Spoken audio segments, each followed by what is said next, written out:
Season 3, Episode 6 of A View from the Left Side, Grijalva Speaks Truth to Power, a retrospective, was recorded on March 18, 2025.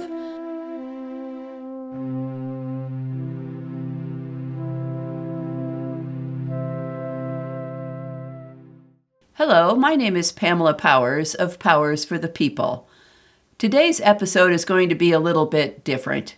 You might realize that Southern Arizona Congressman Raul Grijalva passed away just a few days ago after a long struggle with cancer. Instead of just posting a selfie on social media of Grijalva and me taken at some event over the last few years, I decided to compile a podcast of video speeches that I recorded of him. So I have lived in Tucson for decades, and that entire time, Raul Grijalva was an elected official in Southern Arizona, and so our paths have crossed. I didn't really know him until 2010, when the Tea Party revolution was really gearing up and they were going after any Democrat who was in Congress, including Raul Grijalva and Representative Gabrielle Giffords, who was the other Southern Arizona representative. And that's really when I started volunteering for his campaign, but I had already been writing about him because I was a political blogger. And so what we have in today's podcast is 4 different videos that I shot of him during speaking engagements over the last 14 years, okay? So kudos to my filing system that I could find those videos from 2011. But before we get into the videos, I wanted to say that, Raul Grijalva and I had a similar political origin story. Yes, he's Mexican-American and I'm, like a lily white person. And he grew up in the desert of Arizona and I grew up in northern Ohio, a mile south of Lake Erie. But we still had a similar origin story in politics because both of our dads were union members. Both of us were bilingual in high school. And so Grijalva used to say that as a high school student, he would go to the union meetings with his dad, who was a copper miner, and translate from English to Spanish so the Mexican-American copper miners would know what was going on in the union meeting. Well, my dad was a member of the United Steelworkers in Lorain, Ohio, and Lorain at the time was known as an international city. And in fact, at the port of Lorain on Lake Erie, there was this massive display of flags of all the nationalities that lived in Lorain and Lorain County. And so there were a lot of Mexican Americans and Puerto Ricans who worked in the factories where my dad worked. And my dad was an officer in the union many times. He had that Irish fighting gene in him, and so he was a good arguer and a good debater. And one of his roles as a union officer was grievance man.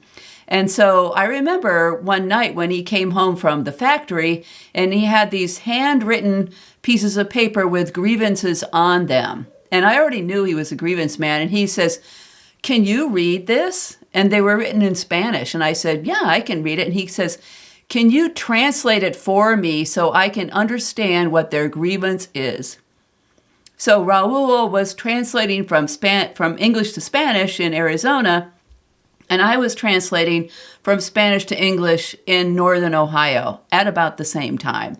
And so we were both helping our union dads and advancing the opportunities for working people. And so I thought that was kind of cool that we had that in common, even though we are very different people. So today's podcast includes 4 speeches that I recorded of Raul Grijalva, and I debated whether I should go to newest to oldest or oldest to newest.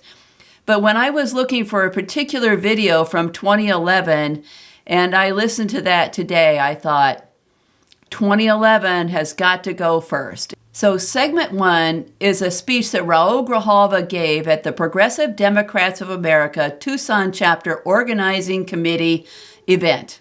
And so it was given on February 22nd, 2011. So February 2011 is a very distinct time frame in our history because just a few months earlier in November 2010 is when the Tea Party revolution elected many, right-wing radicals to the legislature and to Congress after the Citizens United decision came down from the Supreme Court, which said that money is speech and corporations are people. About the same time, the Supreme Court also knocked back the state of Arizona's Clean Elections Commission law. And also in January, just a few weeks before this speech, was when Gabrielle Giffords got shot at the Safeway Shopping Center in Tucson. So it was a heightened time frame, and he is speaking at a Progressive Democrats of America organizing event for a Tucson chapter. And I remember this meeting, obviously, because I shot a video, lots of videos at it.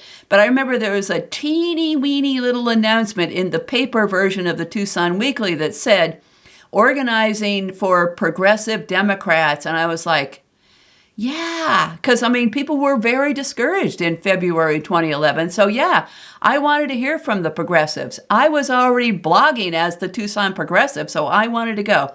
So that's the first segment, is Raul speaking at the PDA organizing meeting. And listen to what he says. I put this first because he sort of foreshadows what's going on now in 2025. He talks about the Tea Party wanting to get rid of arts funding, get rid of NPR funding, get rid of maternal and child health funding, get rid of the Forest Service. It's like you're going to get flashbacks when you listen to what he said in 2011. That's what's happening today. So the second segment is Raul Grijalva giving an introduction for Senator Bernie Sanders when he spoke at Reid Park in Tucson. If you were there, you might remember there was a huge crowd at Reid Park to hear Bernie Sanders in 2015. The third video is Raul Grijalva speaking at the Vigil for Democracy on January 6, 2022. And so this was an event commemorating the insurrection. And so it's a very interesting event. In fact, on my Substack, I'm going to post the whole videos from some of these events because several people gave speeches that night. The last video that I have was recorded in May 2022, and it's at a Stop the Abortion Bans rally in Tucson in May 2022. And so this is a month before Roe v. Wade went down, and Raul shows his strong support for women's rights and gay rights and those issues in that speech. So anyway, take a look at the videos. I think they're very inspiring. And rest in power, Raul. Thank you for everything. Season 3, Episode 6, Segment 1. Progressive Democrats of America Tucson Chapter Organizing Meeting, February 22, 2011. I think what you're seeing unfolding, especially in the House of Representatives, what you see the potential of what the Senate will or will not do with this horrific continuing resolutions that the House of Representatives passed. I worry that the Senate will try to compromise with that. And it is a very scary piece of legislation. It is not about fiscal responsibility. It is pure and simple an ideological document. And if you look at the content, where they put their cuts, what they said about those, you'll understand that it is about retrenching and getting rid of things that they are ideologically and philosophically opposed to. And so as this unfolds in the House of Representatives, not only is it disturbing, but I think for the American people and for all, it deserves a very, very vociferous, loud, robust response. We can't not just sit there and ignore it. I listened to Von Johnson the other day, and he gave a great speech. And let me just paraphrase part of it, because I think it applies to every one of us, including myself. He goes, when we hit the Tea Party, they got mad. When they hit us, we get sad. And he said, so what we have in front of us is a problem of self-esteem. And we shouldn't have that problem. The majority of the American people stand with us on the things we think are important. Let's talk about those things that we think are important, that we believe. And let's look at I'm going to do some categorical cuts that were in that budget. Those are some horrible things. Let me just pick a few. We're going to get rid of the National Endowment for the Arts. Not a problem, it doesn't really do anything, and government should not be in the business of promoting culture and arts. We're going to get rid of research capacity for the National Institutes of Health. We shouldn't worry about acuity, shouldn't worry about cancer, shouldn't worry about curing those things. Leave them alone. Somebody else can take care of that. We shouldn't worry about PBS and NPR. We should defund them. Why? It happens to be independent. It happens to be primarily publicly funded and presents to the American people a balanced view of what's going on around their lives.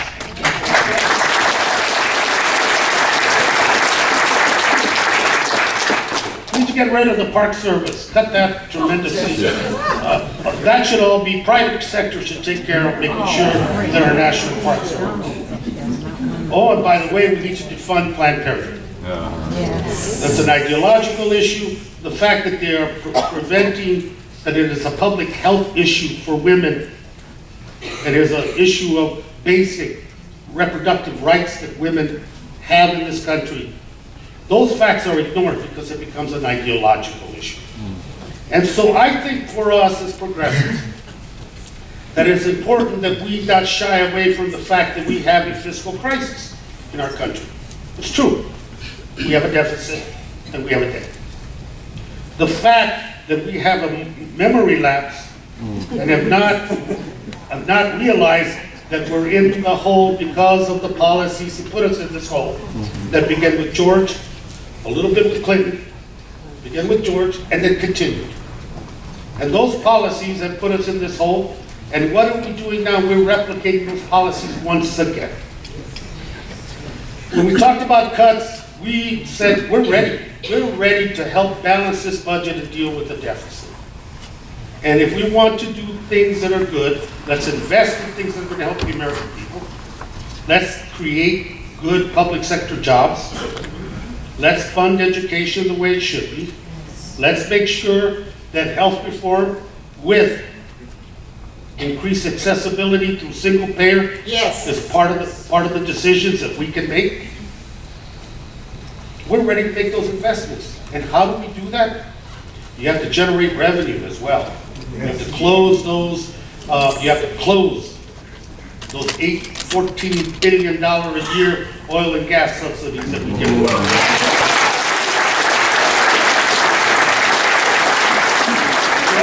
We have to close the corporate loopholes that we've allowed to take our jobs overseas, our money overseas, and the taxes.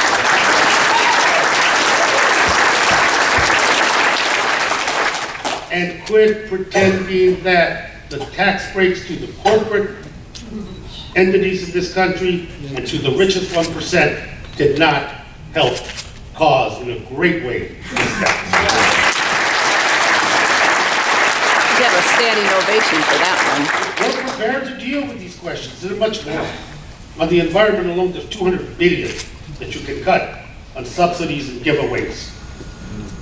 And the elephant in the room, our engagement. Our engagement, our ill-fated engagement in Afghanistan and in Iraq. Right on.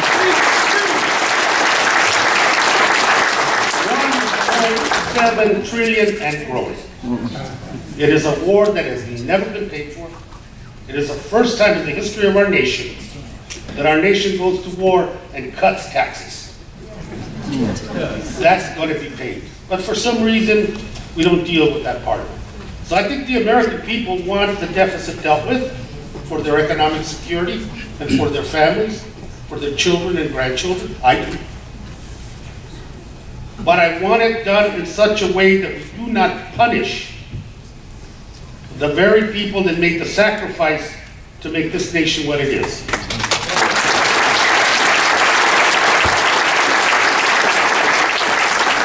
That we don't punish people that are recipients of Social Security. We don't punish them.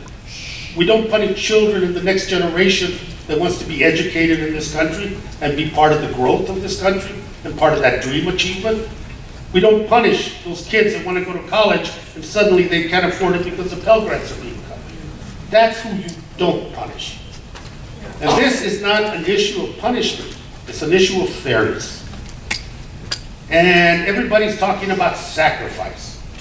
You hear the governor of Wisconsin say, we all have to sacrifice. And while he is, and it's not even about the fiscal crisis in Wisconsin.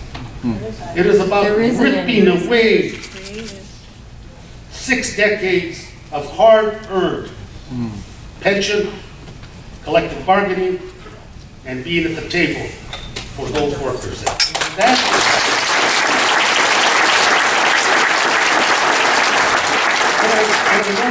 Jim is going to talk about that to some extent. What has happened since the Citizens United decision, the biggest threat to the democracy as we know it in this country. Yep. Anonymous money,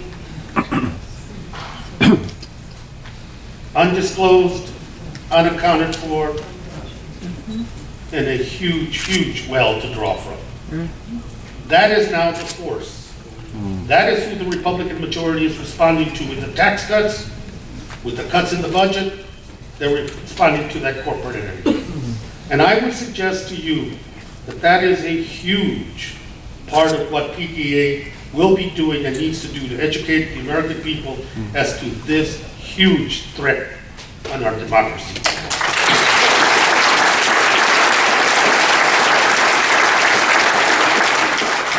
You know, progressives are like herding cats. We like to be convinced. We love to make sure all the facts line up. We love to argue, usually with each other.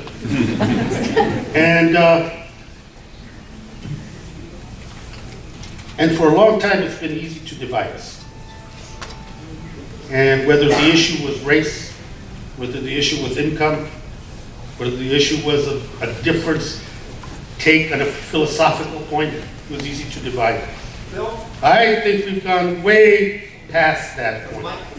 The threat on the American people right now is such that those of us that are in this room and consider themselves to be progressives have a tremendous responsibility to lead.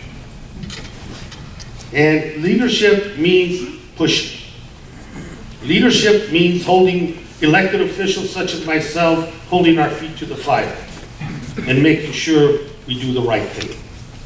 Leadership also means that we have to be about the business of talking to our neighbors and telling them that our message is not a wrong-headed message. Our message is not just academic discussion. Our message is very real. It's very succinct. And it tells the American people as simply as this. This is basically a shared responsibility, this democracy of ours. We can't turn it over to a few. And if progressives are at the lead on this, we have a great opportunity. Because I am convinced that the people in charge of DC in the House of Representatives, the euphoria of the Tea Party is short-lived.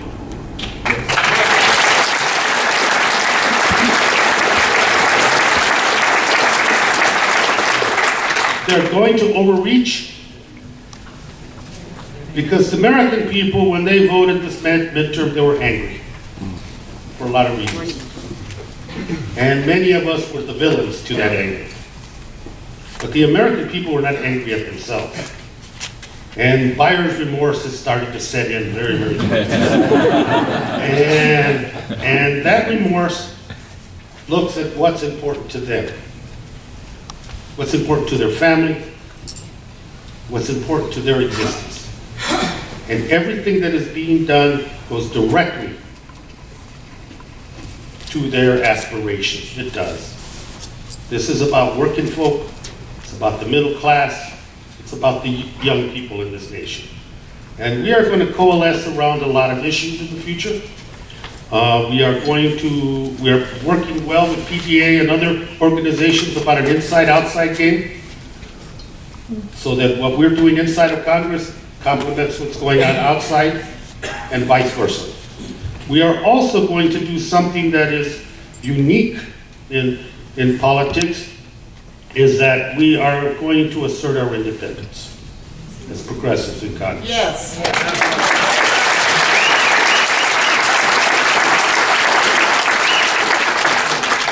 That if it means contradicting our leadership, we will. Good.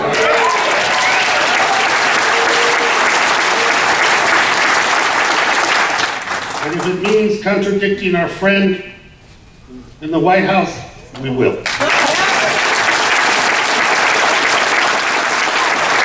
Because in asserting our independence, by doing that, I think we can best represent the struggle that's ahead. By pretending we can play around the edges is a mistake. By compromising to the point of something being inefficient and ineffective is a mistake. By pretending that the politics that got us that majority that we enjoyed for 4 years is the same politics that are going to bring us the next majority is a mistake. The next Democratic majority in Congress will be progressive, independent, and above all, beholding more to the constituents that put us there than to those interests that want us out. So I look forward to this next year. I'm an optimist. I think the fight ahead of us is not only winnable, it must be won. And today's attendance at this is amazing. Thank you so much.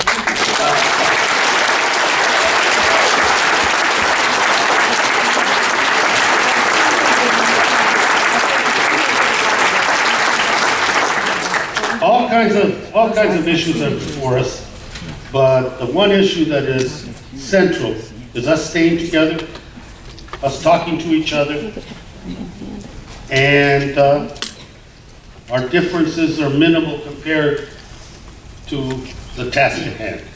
We can work through our differences. What we can't do is ignore what we have in front of us. And that challenge in front of us is big, but it's not, trust me, it's not insurmountable. I've met some of these new Tea Party members. Trust me, it's not insurmountable.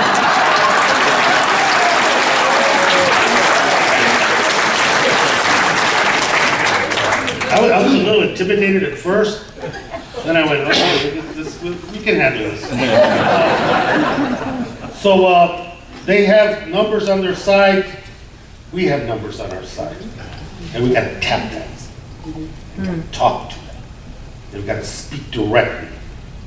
I am convinced that our message is so strong and it resonates so well that we've got to say it and not be ashamed of being progressives. This is about our own personal self-esteem, as I said earlier. Sense of pride, sense of unity, and above all, a sense of purpose. Thank you very much.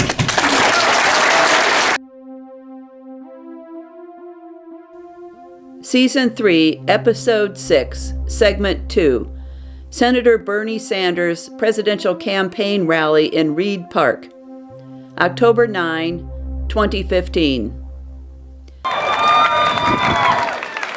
A young person who grew up here in Tucson, Arizona, was active all of his life, served on the school board, served on the board of supervisors, and against all odds and against big money, he won for Congress representing us.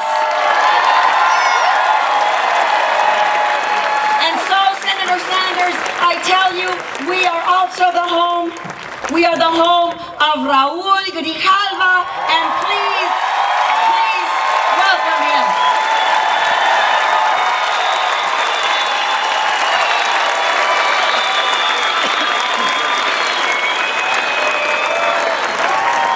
Thank you, thank you. Thank you, and thank you, Isby, and thanks to all of you for being here and for this rousing Baja, Arizona welcome for Bernie.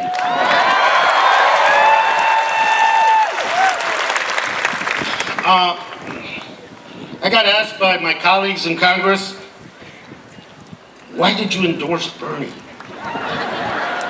You know, as if supporting Bernie was either wrong or not smart politically or at a weak moment. And my answer to my colleagues was, why not?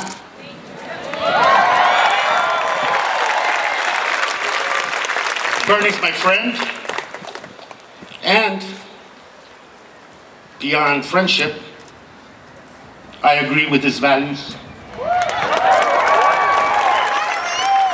I agree with the solutions that he is bringing and his campaign is bringing to their American people. And finally, as part of the answer, it's way past time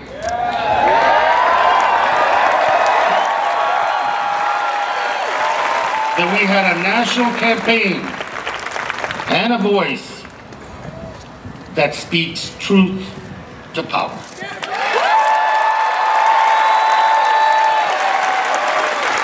Not triangulated in any way, direct, honest, straight, truthful.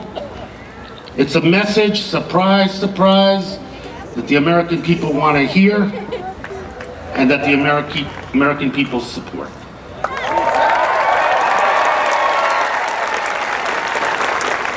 And it's a campaign. Bernie's campaign is a campaign that's not built on fear. It's not built on hatred.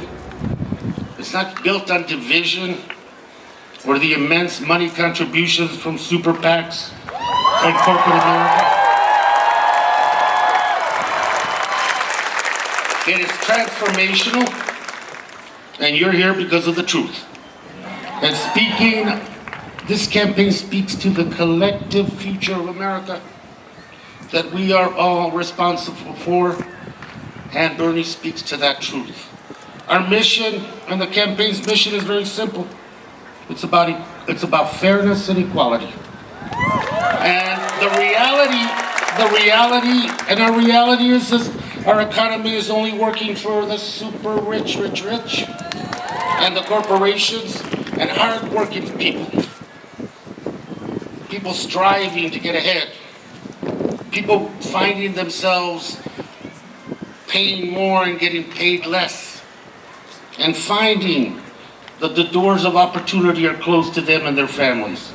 That's the people that are listening to Bernie, and those are the persons that care about this country in the long term. Not from one election to another, but what happens in the long term.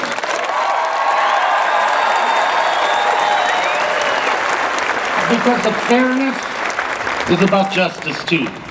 And economic justice requires jobs. It requires opportunity.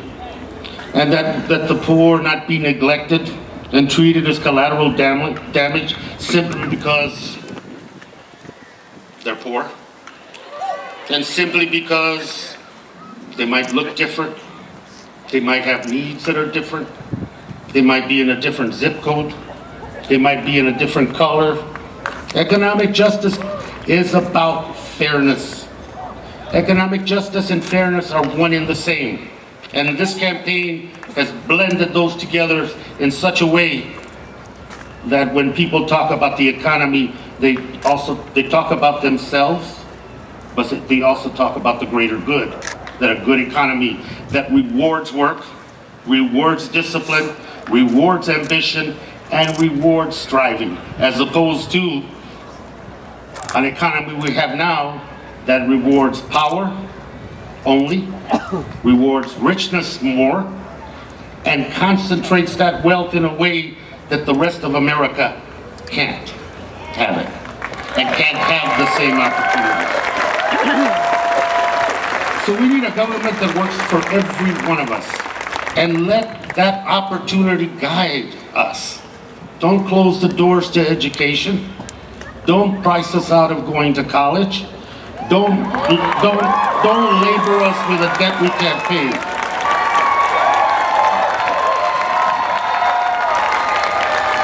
And we heard from two brilliant young people today, and very moving stories and discussions.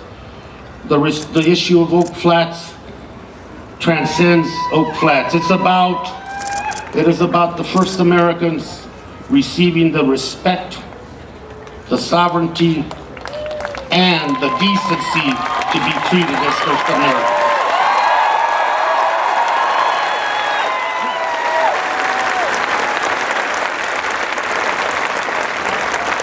And Bob, about his family and his mom. But it is more. It is about dealing with an issue. Dealing with an issue, not by demonizing people, but by uniting families and fixing a broken immigration system that is punitive at best and broken at worst. So and the reality of our America is that it's more diverse. It's different hues, different textures, different tones. The reality is not something that we need to fear, but in the tradition of this great nation of ours, a tradition that I grew up in, that Bob is growing up with, that every one of us grew up in, a tradition that says, from many there is one. That's the tradition that we need. That's the attitude that we have to have. And that is the forward progress that Bernie's campaign is bringing to the American people.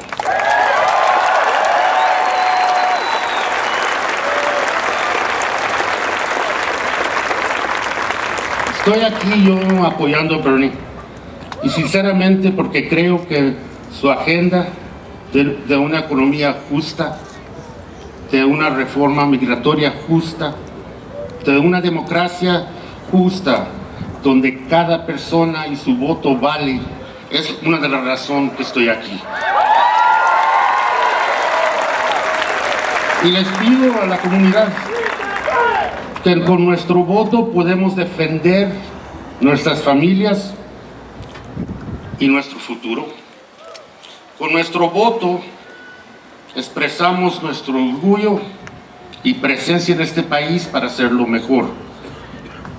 Bernie aprecia que este país no nomás es un complejo de muchas gentes, pero de muchas gentes es un país solo. Y así lo tenemos que defender, y también tenemos que respetar que cada persona, sus diferencias son fuerzas del país, no es algo que le hace daño al país. You know,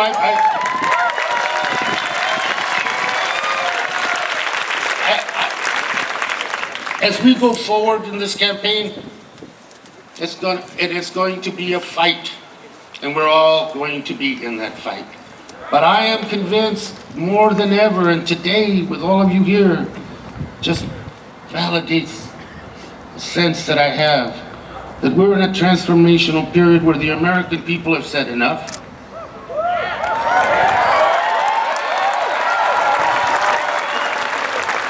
We're going to take this great democracy of ours back.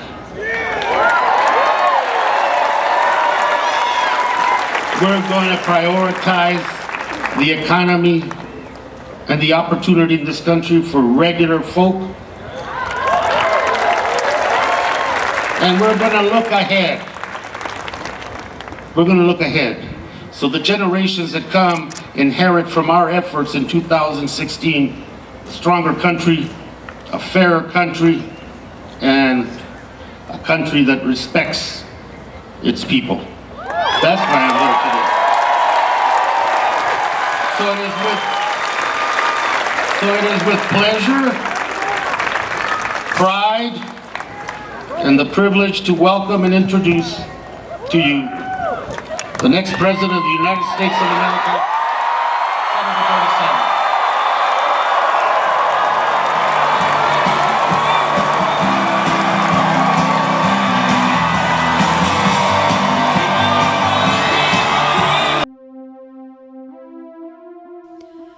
Sanders. Season 3, Episode 6, Segment 3, Vigil for Democracy on January 6, 2022, 1 year after the insurrection in Washington, D.C. That is what we have in front of us today. We have a storm that will attack our democracy and our right to vote. And the Senate has to act now. It's not just the Senate's responsibility, everyone. Each and every one of us plays a role, a critical role, to save our democracy as well.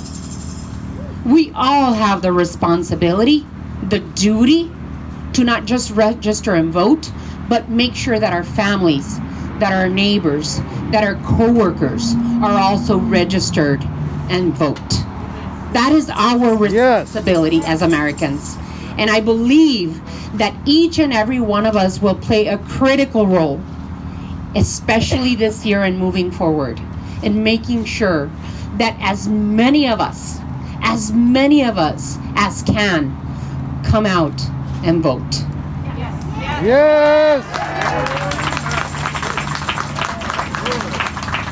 So what I ask of you today in this somber and sad day, that we recognize the atrocity of what happened 1 year ago, that we double down on our civic duty to defend our democracy, our Constitution, and each other from tyranny, from fascism, and from racism. Let's just say it. Let's just say it. Yes! I believe in all of us. I believe in the power that each and every one of us have to make this change and to make sure that we're doing everything imaginable to make sure that our democracy does not fail. Not on our watch, not on our lifetime. Yes! So I want to thank you all so much for inviting me, for having me here, for being together as a community, even in difficult times. And I have the distinct pleasure and privilege and honor of introducing a wonderful congressman, the chairman of the Natural Resources Committee, and my friend, Congressman Raul Grijalva. Yeah!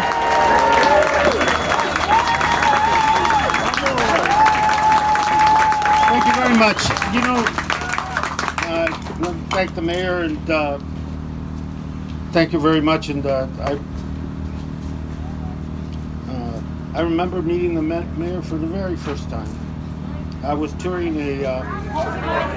I remember meeting the mayor for the very first time, and there she was at a early childhood learning center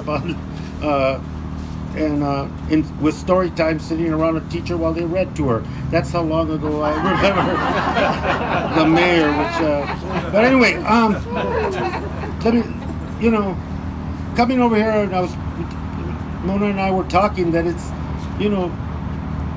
using the word commemorate for January 6th is, to me, using the word commemorate to me is wrong when we talk about this date.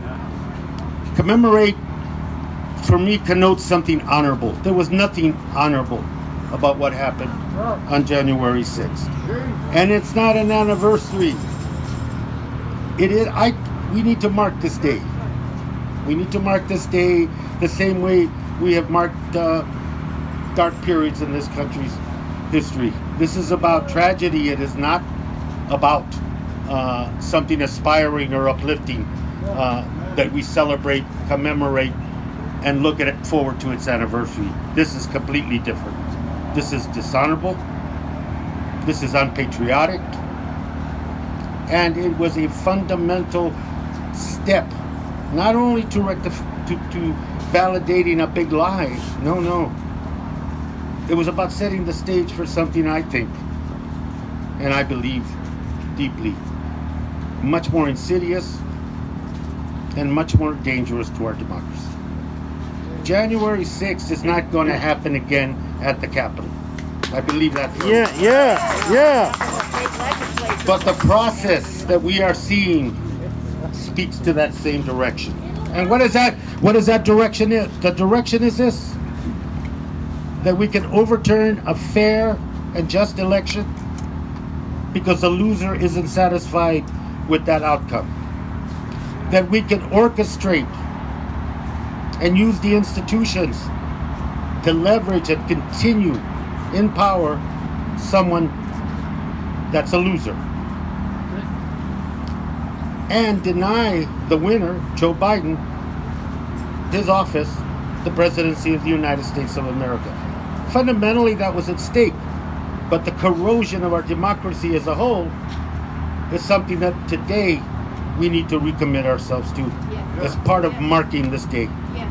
Yes. And that recommitment talks about making sure that the integrity of our elections is protected. And more has to be done. We have to do stuff individually. We have to do stuff collectively at a community level because that's where it's won and lost. But the United States Senate bears a huge responsibility and, yes, my friends, accountability for what happens on the issue of protecting our democracy. They have 2 pieces of legislation to assure that the vote is protected and everyone eligible has a right to exercise that free will and choose the representatives of their choice. Period. That bill is before them. And not to deny, marginalize, suppress, and ignore a sector of this society because of the perception of where their politics are at or not. The issue is we get to differ in this country, ladies and gentlemen. We get to have different opinions. That's the whole point of a democracy. And now we have a small group in an organized way trying to take that away from us. And that is the fight ahead. The voter suppression laws, running anti-democratic candidates for elections positions across this country, legislatures consolidating their power if they're in that majority, and not one Republican colleague in the Senate to stand up and say no. No Republican colleague in the House to vote, to exercise, and to continue to protect the right to vote in our democracy in this country. What does that tell you? It's not an issue of being partisan, no. It's an issue of the right side of history and the protection of our history. That's what's at stake here. And a democracy to me is vital. I wouldn't be here if it wasn't for the right that people have to vote. All people have to vote. And we wouldn't get to express and to push for the things that we think are important for this country if it wasn't for the right to vote. And I have been, as an elected official and a public official, on the losing side of that part of democracy more than I have been on the winning side. But that doesn't propel me to want to overthrow our government, create violence, and continue a big lie and a march toward fascism in this country that we must all resist with every ounce of intellect, drive, and spirit that we have. That's what's at stake. Here. I have an ask today. My ask is primarily to Senator Sinema and secondarily to Senator Kelly. Just say that you support this, not in context of I support it, that you are willing to take a vote to get rid of an arcane rule in the Senate that doesn't even exist in the Constitution or anywhere else. Get rid of it, and if you don't vote for anything else, and I mean that, to break this filibuster, break it on this question. Right. And because we all have legacies. I'd say to my friends, the senators, We all have legacies. And I would want their legacy to be that at this moment in history, they stood at the breach, that they defended democracy, the people's rights to vote, and the heritage this country continues to develop to become a more perfect union. Thank you very much. Yes, yes, yes. Woo!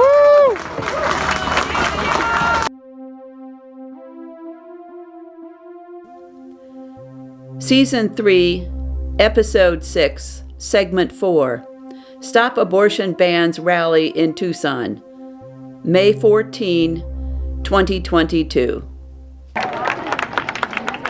Driven by the very, very important and necessary and God higher power given right and legal right of women in this country to have control over themselves, period.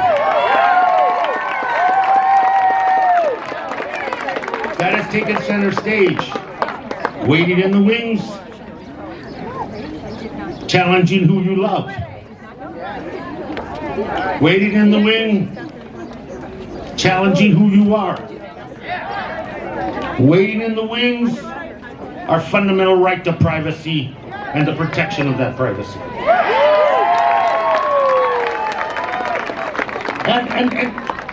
And we can't forget, you know, there's a whole movement that was going on before January 6th to introduce into the fabric of this nation, into its democracy, an authoritarian streak fueled by racism, by the ignorance, and a sense of arrogance that I'm right and you're not. And that arrogance can be construed as religious arrogance. It can be construed as ideological arrogance. But the fact of the matter, it goes against the fundamental tradition of this nation. Now, if voting rights was not the crucible for the filibuster bust, if a woman's rights and co-equal status in this society of ours is not enough, if the packing of our federal court system by ideologues is not enough, then I ask the senator, what is? What is enough? It's time to take that legislation that protects a woman's rights.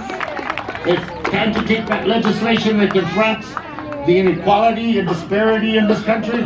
It's time to take that legislation that protects our democracy by insisting that all of us have the right to vote. It's time to take that legislation that invests in the next generation of leaders and people in this country. It's time to take that legislation, Senator, and act on it.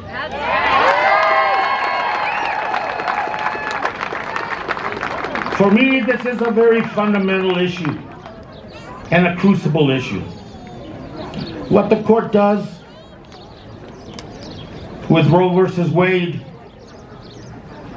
is going to have a chilling effect on this nation.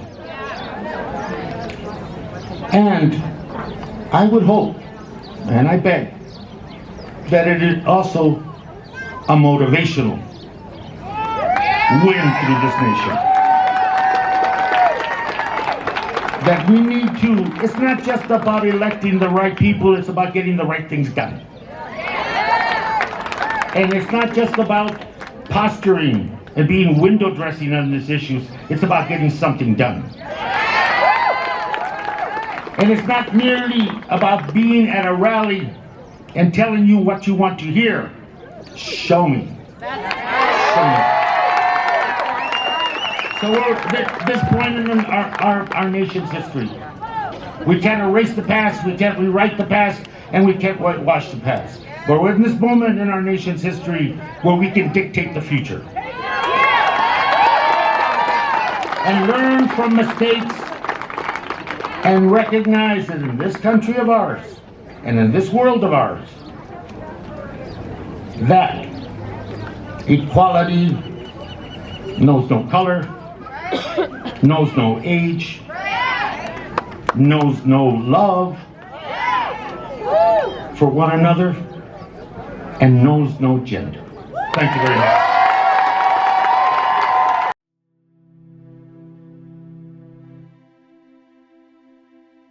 Thank you for listening to A View from the Left Side today.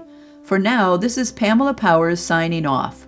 If you like this podcast, please subscribe, like it on social media, make a comment, and share it with your friends.